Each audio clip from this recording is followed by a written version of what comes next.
Welcome to SVG-TV's news for Tuesday, September 13, 2016. I am Rochelle Batiste with the details.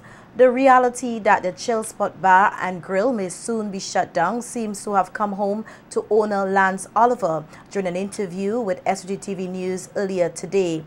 Oliver, who shared his heartfelt concerns, lamented that he had tried unsuccessfully to meet the planning board's requirements. Sharon Garwe tells us more in this report.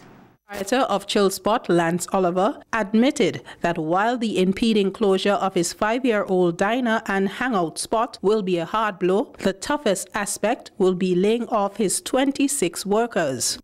In a sit-down interview with SVG-TV News, Oliver says that he sacrifices some 20 hours of his time to ensure that his businesses operate smoothly, and he and his workers are like a family. You know, my concern about, these people have a family. I've never tried to send people home. All right, you know, we try to see how we could cut other costs, but we keep our workers. We try to get them to do other things sometimes, even though you don't have anything to do. You know, we try to do tough stuff because I believe in seeing people work. Oliver further explained to SVG-TV News that while he tried his best to be compliant with every aspect of the planning board's requirements, at times it was a hit and sometimes a miss. We were trying to lease a piece of land not too far from here so that we could, have our customer park. And, a couple of months, about a month after that, we were successful in getting the land. Right, so we leased the land. Very, a costly stuff, but we did it. I checked some welders and so on to get some advice on them how I could get the smoke up in the air.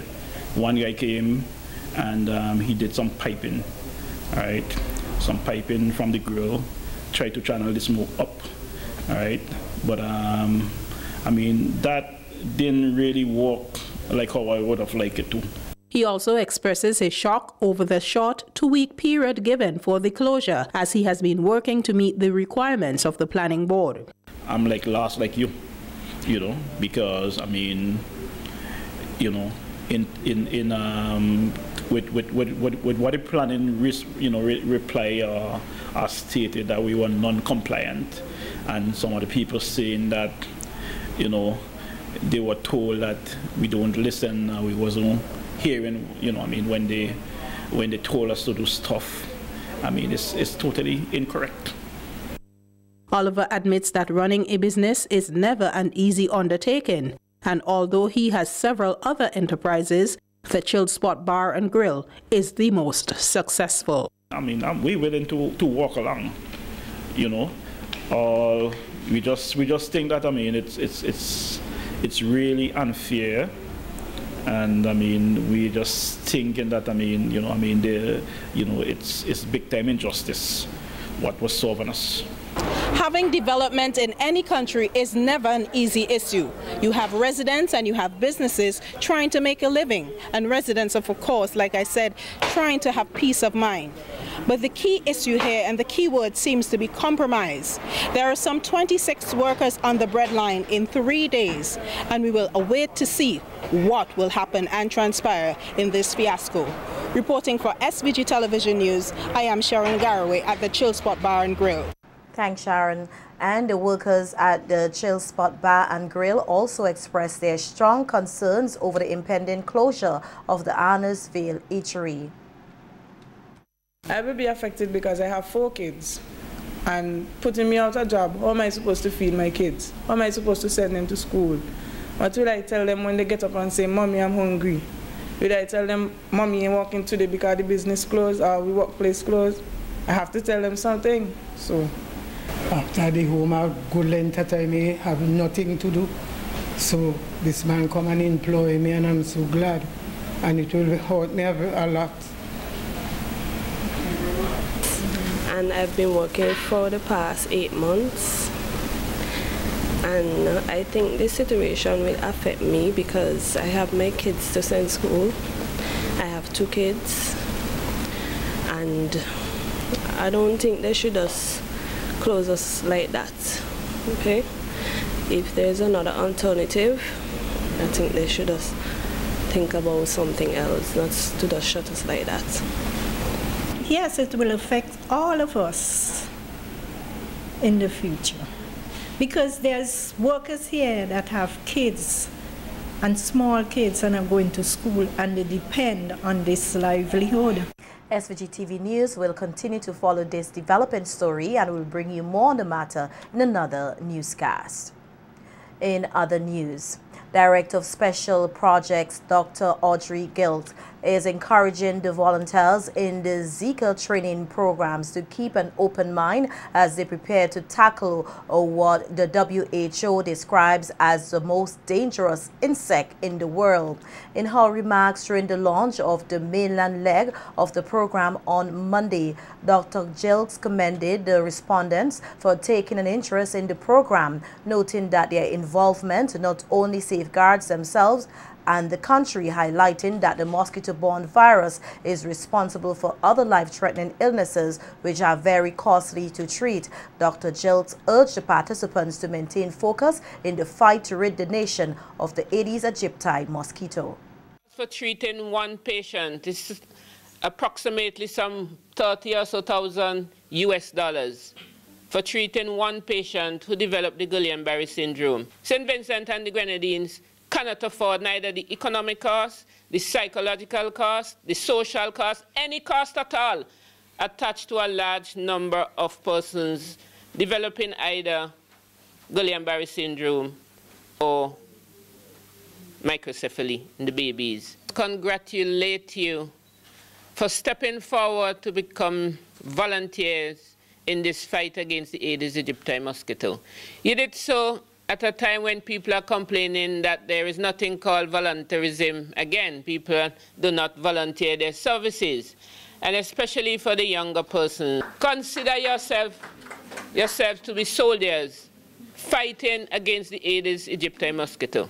Noting that the program's main goal is to reduce or to totally eradicate the Aedes aegypti mosquito, the director pointed out that the volunteers will be guided by top environmental and healthcare professionals who are willing and ready to tackle the Zika virus. She further urged the volunteers to think beyond their training, as the fight against the Zika virus and the Aedes aegypti mosquito has only just begun. After your experience with this 3 weeks training and community work, community outreach, fighting the Aedes aegypti mosquito, you are going to feel differently.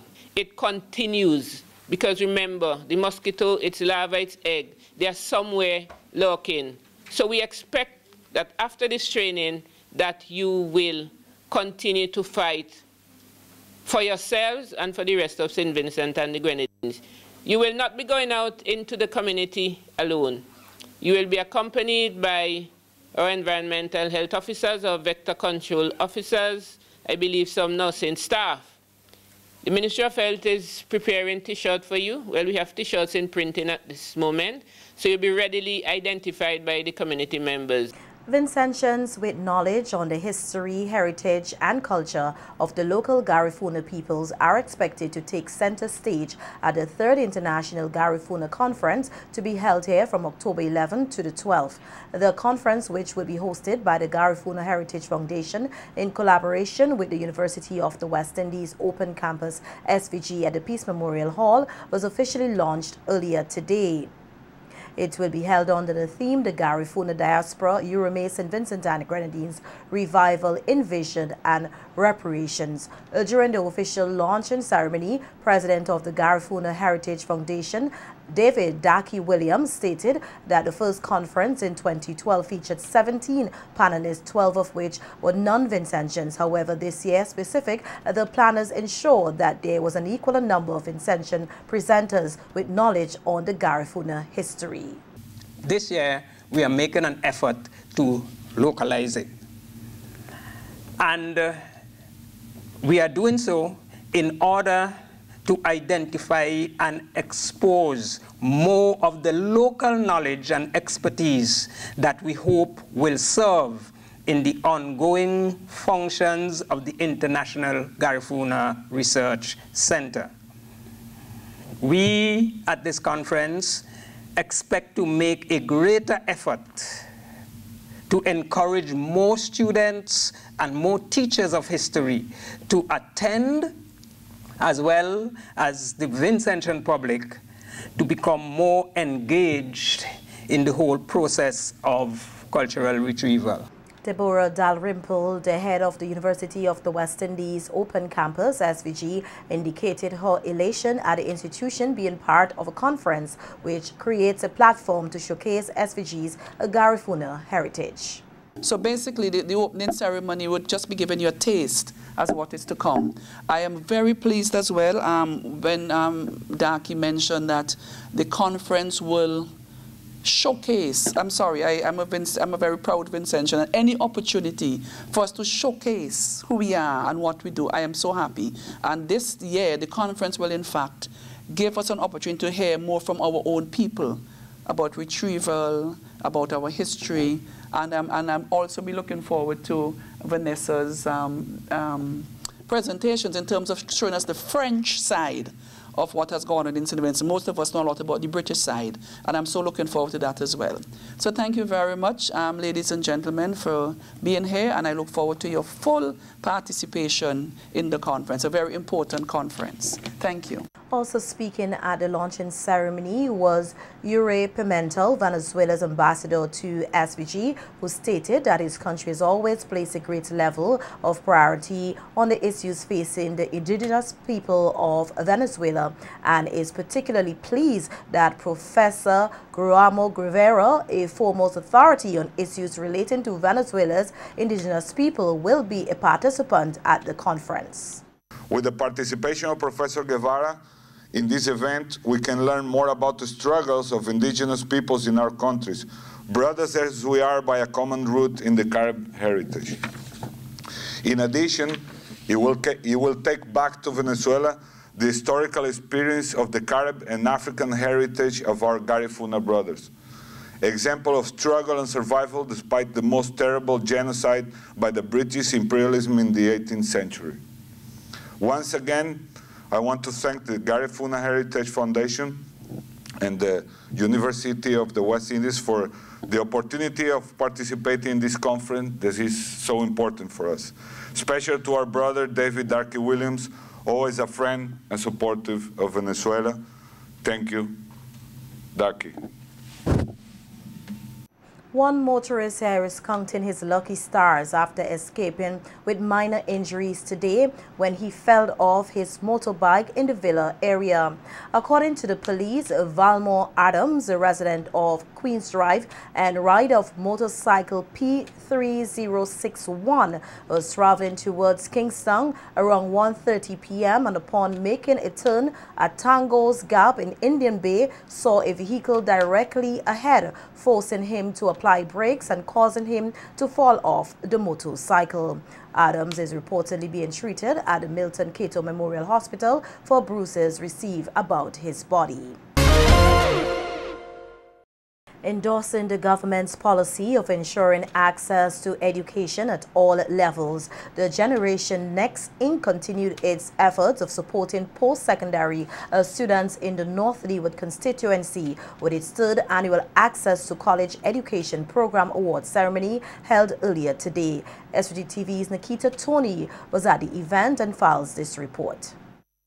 To support the youth of North Leeward in sports, culture and education, Generation Next Inc., as part of their Access to College Education Program ACEP, presented bursaries to tertiary level students for the third consecutive year. Highlighting the ACEP program as the most profound of the organization's activities, member of Generation Next Inc., Ghastly Cottle, outlined that the non-governmental, non-profitable establishment continues to broaden its reach to the youth of North Leeward, with bursaries for the first time now being offered to students who are enrolled at the St. Vincent and the Grenadines Community College Division of Technical and Vocational Education.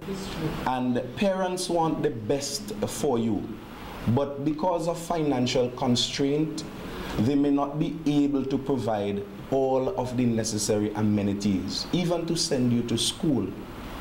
And we in Generation Next, we are proud to know that we can offer to you a support financially. We do not only believe that the academics is what should stand, but also some technical vocational courses. As we grow, and with sponsorship, and the persons who are listening to us now would see the need to assist us financially so that our group would grow and we can assist more people every year. Noting that the recipients have now been positioned to better access their post-secondary education, founder of Generation Next Inc., Honorable Senator Carlos James, highlighted his hopes for having over 100 students impacted by the ASEP program over the next 5 years. It is not impossible for us to have at least one post-secondary or graduate per household in the constituency of North Leeward. That is not something that is a far-fetched idea or something that we can only consider wishful thinking, challenge of the financial constraints. And we have to address these things. And that is why we have the ASEP, the Access to College Education program, that ensures that even if it is not a full scholarship, we are giving the students the opportunity to at least plug a hole, as we say, when they enroll and they sign on to the St. Vincent and Grenadines Community College. We have had a significant increase over the past few years. We still see more urban areas being the beneficiary of such, access to university and tertiary level institutions. Fully endorsing the ASEP program, Parliamentary Secretary in the Ministry of Education and featured speaker at today's event, Senator Deborah Charles, urged the students to make full use of their opportunity, while at the same time taking up the initiative of giving back to their community. I believe that education is a pretty expensive venture, but I also am aware that ignorance is a lot more expensive than education. The sooner more groups or more of us start thinking like Carlos, then we would stem the ignorance that exists in this country presently. Your responsibility increases. And as your responsibility increases, so does your accountability increase. You have to be accountable. You have to think about how am I accountable. And you are accountable to the persons who would have assisted you along the way. Carlos and his group, the other persons within that organization. You are accountable to your communities. You're accountable to your parents. And so I wish that as you go forward today, you would stop and think. Nikita Tony reporting for SVG-TV News. Newly appointed CDC Chairman Ricardo Ricky Adams is not opposed to the hosting of all-inclusive private events taking place during the Carnival season. In an interview with SVG-TV News recently, Adams says that private events have always been a part of the Vincentian festivities, but more needs to be done to foster a unified approach. Carnival, like any aspect of our culture, is an evolution. It's a living, growing thing. And there are ebbs and flows. The question of private events is not new to Carnival. We go back to the days when the late Glenn Jackson used to have his shows. You remember things like all the shows like Clash of the Bands, which started out as a private event, Glow, which started out as a private event. Many years ago, Straker's All Stars show. So private events during the Carnival are not necessarily new. Adams believes that with many being prudent in their spending, it is essential that both the CDC and private promoters seek to work together. People are beginning to be selective about where they spend their dollar, and there's competition for it. Now, again, when a lot of people come from overseas, while they want to participate in the cultural aspects of our Carnival, they also want to be able to go to high-end party events.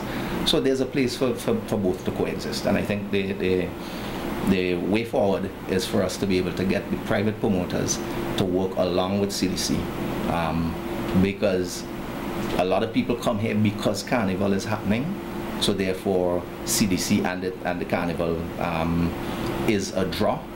But a lot of people, when they come here, also want to have the added benefits of those fetes. And so there must be some kind of relationship that can be worked out where both can coexist, and where, as a result of it, St. Vincent as a country benefits.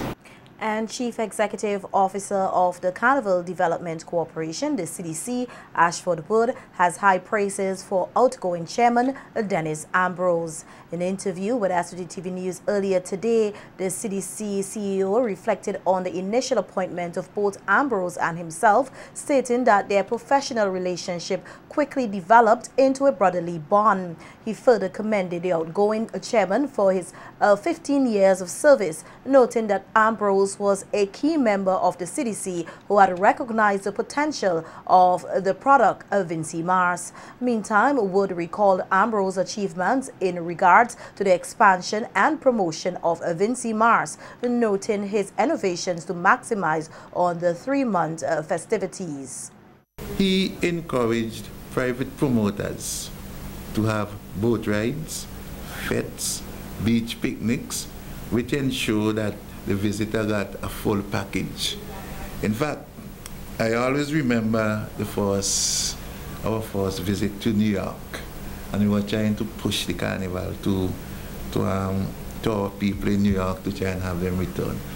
And one of the main concerns they have was, hey, when I leave the park, where do I go? The only place that was there for me to go was Heritage Square. We started encouraging private promoters to put on events so that a guy coming to St. Vincent would come to the park, and from there go to a fete. In other words, you were given a lot of activities. So today, when I hear some private promoters making the comment that the CDC is trying to kill private events, as the CEO, I laugh. Said that Ambrose's success in improving the standards of the national festival must be recognized. I think one of the things he likes to boast of is the ability that under his chairmanship there has been accountability. Every year we have been able to provide audited financial statements which are tabled in Parliament for the benefit of the entire nation, because at the end of the day you have to be able to account for the people's money, and I want to stress that. I have been very, I must say, blessed and pleased working with Ambrose as chairman of the CDC. He has taken the festival to the level where it is now as good as any and better than many. When asked about his thoughts on Ambrose not being formally notified about his replacement, Wood, who received his letter of appointment to continue as CDC CEO, said that it might have been a matter of late distribution of letters and that the outgoing chairman should expect to receive his formal notice of replacement shortly. Meanwhile, the Chief Executive Officer advised that while he has never worked alongside CDC's new chairman, Ricardo Adams, he feels confident that Adams' experience in Carnival will no doubt guarantee his ability to serve well in the position. I have never had the opportunity to work closely with him, all right? But I also know that he knows the Carnival product.